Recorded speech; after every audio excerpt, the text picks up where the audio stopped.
কৃষক কৃষি তার উন্নয়ন সব নিয়ে আমাদের এই আয়োজন। বাংলার কৃষি, বাংলার কৃষি, বাংলার কৃষি। ফলবে ফসল ভরবে গোলা আরো বেশি বেশি।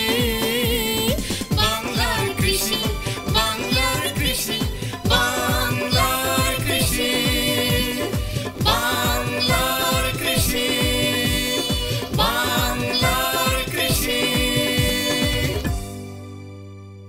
কৃষি তথ্য, প্রযুক্তি, পরামর্শ এবং মাঠ ফসলের করণীয় সম্পর্কে জানাতেই আমাদের এই বাংলা কৃষি। প্রিয় কৃষক ভাইরা, বাংলাদেশ টেলিভিশনের নিয়মিত কৃষি বিষয়ক অনুষ্ঠান বাংলার কৃষি দেখার জন্য আমি আব্দুল শহীদ মিঠু আপনাদের আমন্ত্রণ এবং শুভেচ্ছা জানাচ্ছি। আমাদের আজকের বিষয় বাণিজ্যিকভাবে লতিরাজ কচুর আবাদ।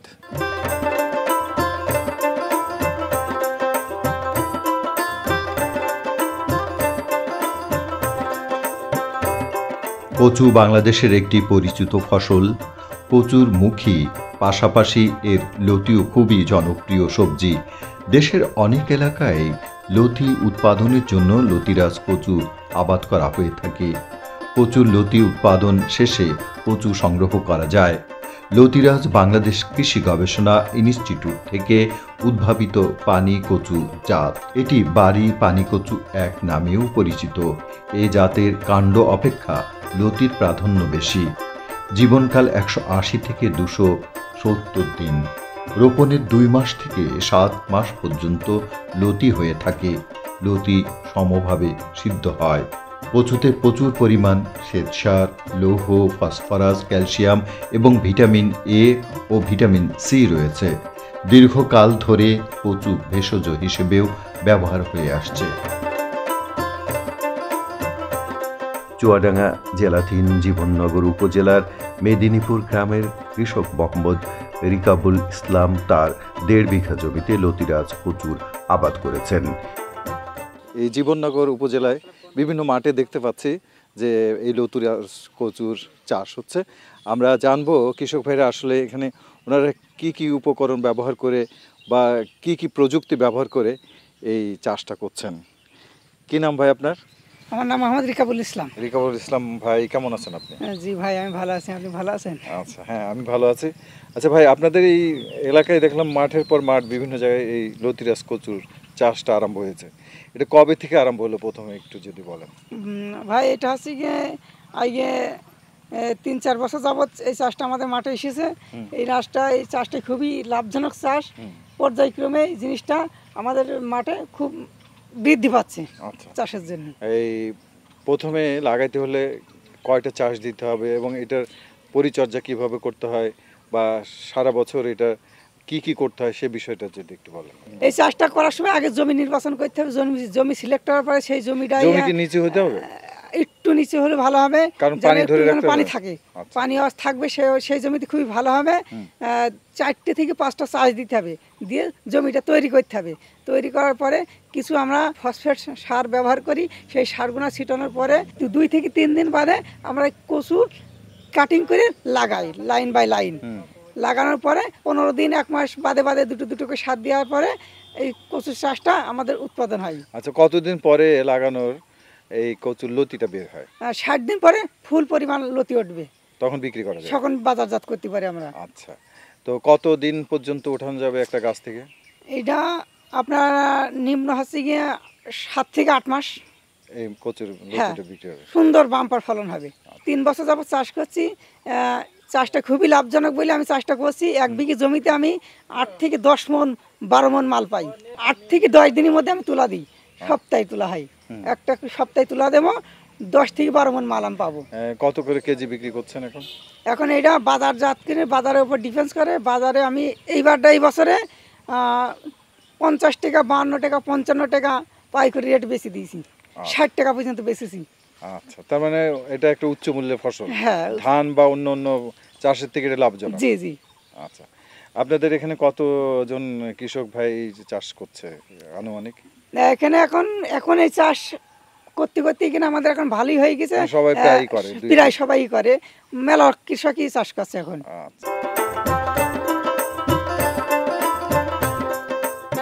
এবার তিনি 40% জমিতে চাষ করেছেন এবং অনেক বেশি লাভের চিন্তা করছেন।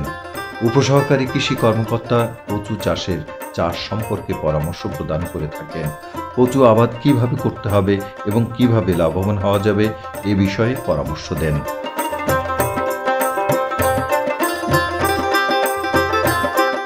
চাষটা আরম্ভ করছিলেন কবে থেকে? আমার এই চাষটা আজ 2 বছর, একবার মানে পুরনো মানে হয়ে গিয়েছে, দ্বিতীয়বার আছে এটা। দ্বিতীয়বার। এবার ফলন কেমন হচ্ছে? ফলন আমার খুব ভালো, আমি যে মানে পরিদর্শন করি তো আমার কি এটা খুব ভালো লাভজনক শাক, যেহেতু আমি এটা ধানের থেকে মানে প্রচুর আকারে লাভ পাই এটাই। কেজি দরে তো বিক্রি করছে? জি জি, কেজি দরে।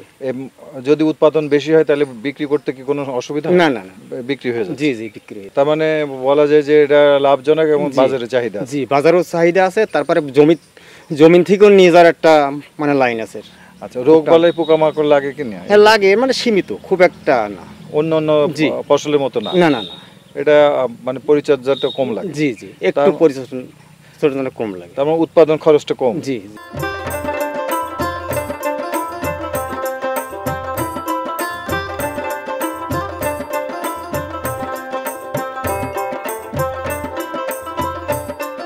পলি দোআঁশ মাটি লতিরাজ কচু চাষের জন্য উপযোগী। জমিতে সব সময় যেন কিছু পানি থাকে সে ব্যবস্থা রাখতে হয়। অবশ্য পানির উচ্চতা 8 থেকে 10 সেন্টিমিটারের বেশি হলে সরিয়ে ফেলতে হয়। আগাম ফসলের জন্য কার্তিক ও নাভি ফসলের জন্য মধ্য ফাল্গুন থেকে মধ্য বৈশাখ মাসে এবং বাণিজ্যিক চাষের জন্য অগ্রহায়ণ পৌষ মাসে চারা লাগানো উত্তম। সারি থেকে সারি 60 সেন্টিমিটার এবং গাছ থেকে গাছ 45 সেন্টিমিটার রেখে লাগাতে হয়। এলাকা ভেদে সারের মাত্রা ভিন্ন হয়।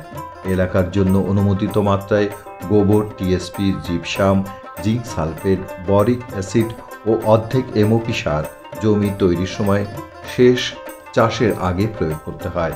চারা রোপণের 1.5 থেকে 2 মাসের মধ্যে বাকি অর্ধেক এমওপি এবং 1/6 ইউরিয়া সার ছিটিয়ে দিতে হয়।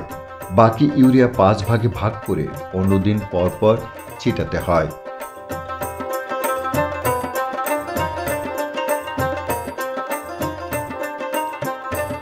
লতি কচু চাষ করতে গেলে প্রথমে আপনাকে এই লতি কচুর হচ্ছে শাকার বা কন্দ আপনাকে প্রথমে নির্বাচন করতে হবে।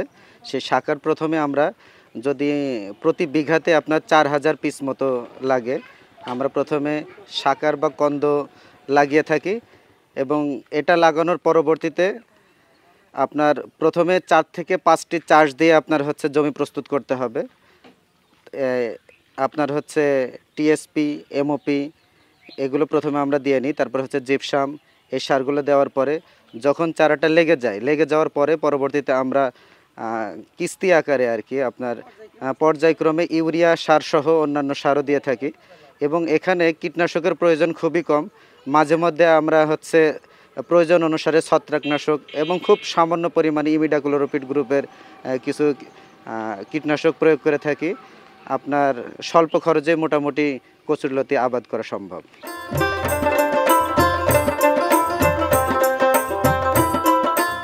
লতিরাজ কচু হেক্টর প্রতি লতি উৎপন্ন হয় 25 থেকে 30 টন এবং কাণ্ড হয় 15 থেকে 20 টন। লতিরাজ কচু খেতে লেদা পোকা, লাল মাকড় ও জাপ পোকা আক্রমণ হতে পারে। অনুমোদিত মাত্রায় বালাইনাশক প্রয়োগ করে এসব পোকামাকড় দমন করা যায়। পাতা ঝলসানো এবং রাইজোম পচা রোগ হলে পরামর্শ মোতাবেক ছত্রাকনাশক প্রয়োগ করতে হবে। কৃষিতে জীবননগর অত্যন্ত বৈচিত্র্যময়। এখানে সারা বছরই বিভিন্ন ধরনের ফসল চাষ হয়ে থাকে। আমার জীবননগরে অনেক তরুণ কৃষি উদ্যোক্তা আছে যাদের হাত ধরেই আমার কৃষি আজকে খোরপোশ কৃষি থেকে বাণিজ্যিক কৃষিতে রূপান্তরিত হয়েছে। যে আমরা এখন যেই নিরাপদ খাদ্যের জন্য যুদ্ধ করছি, যে আমরা জানি যে খাবারের আমাদের অভাব নাই, কারণ কেউ না খেয়ে থাকে না, কিন্তু আমাদের এখন সবচেয়ে বড় অভাব হচ্ছে নিরাপদ খাদ্যের। নিরাপদ সবজি এবং নিরাপদ খাদ্যের জন্য আমরা এখন যুদ্ধ করছি। তা আমরা এখন যেই মাঠে আছি, যেটা আমাদের একটা লতিরাজ কচুর একটি মাঠ, তাই আমরা জানি যে তুলনামূলকভাবে অন্য যে কোনো সবজি থেকে আমাদের এই লতিরাজ যেই লতি, তার এটা অনেকটা নিরাপদ। তাই আমার জীবননগর উপজেলায় এবছর প্রায় 20 হেক্টর মতো জমিতে আমার এই লতিরাজ কচু চাষ করছে আমার কৃষকরা। এই লতিরাজ কচুতে প্রায় 1 বিঘা জমিতে আমার কৃষকের প্রায় 3 থেকে 4 লাখ টাকার লতি বিক্রি করতে পারে বছরে। খরচ বাদ দিয়ে প্রায় 2.5 থেকে 3 লাখ টাকা লাভ হয়। তো এটা অত্যন্ত লাভজনক একটি সবজি এবং নিরাপদ সবজি। তাই আমরা আমাদের কৃষি সম্প্রসারণ অধিদপ্তর থেকে আমরা এই সবজিটাকে বা এই ফসলটাকে আমরা সম্প্রসারণের জন্য কাজ করছি। আমরা কৃষকদেরকে উদ্বুদ্ধ করছি যাতে এই নিরাপদ সবজি তারা চাষ করে এবং বেশি করে লাভবান হতে পারে। দেশের বাজারে কচুর লতি এবং কচুর যথেষ্ট চাহিদা রয়েছে। হিমায়িত কচু লতি স্বল্প পরিসরে হলেও বিদেশে রপ্তানি হচ্ছে। এ ফসল চাষ সম্প্রসারণ সফল হলে পুষ্টি সমৃদ্ধ জাতি গঠন এবং বৈদেশিক মুদ্রা অর্জন দুইই সফল হবে।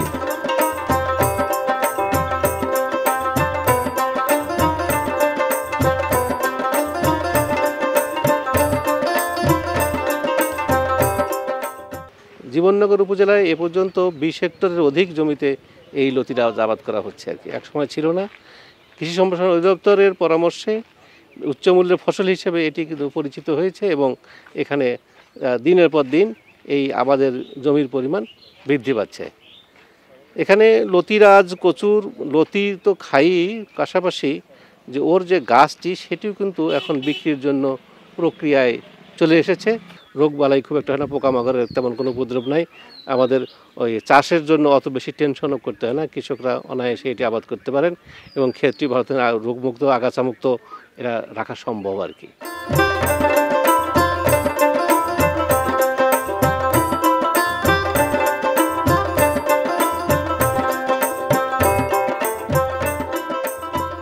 কচুর লতি সংগ্রহ করে সঙ্গে সঙ্গে বাজারে নিয়ে বিক্রি করতে হয়। ব্যাপক চাহিদার কারণে খেতে এসেও পাইকাররা কিনে নিয়ে যান। পানি কচু সংগ্রহের পর বেশ কিছুদিন ধরে বিক্রি করা যায়, সহজে নষ্ট হয় না।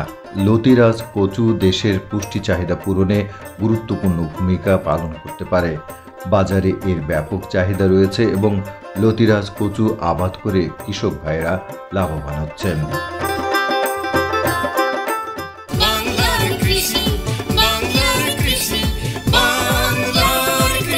অনুষ্ঠান সম্পর্কে আপনাদের যে কোনো মতামত আমাদেরকে লিখতে পারেন।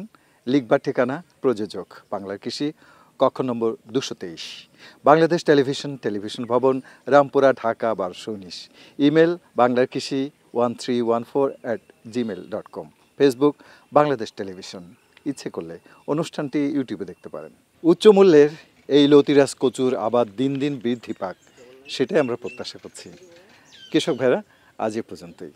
আপনারা সবাই ভালো থাকুন, সুস্থ থাকুন, এই কামনা শেষ করছি আজকের বাংলা কৃষি। আল্লাহ হাফেজ।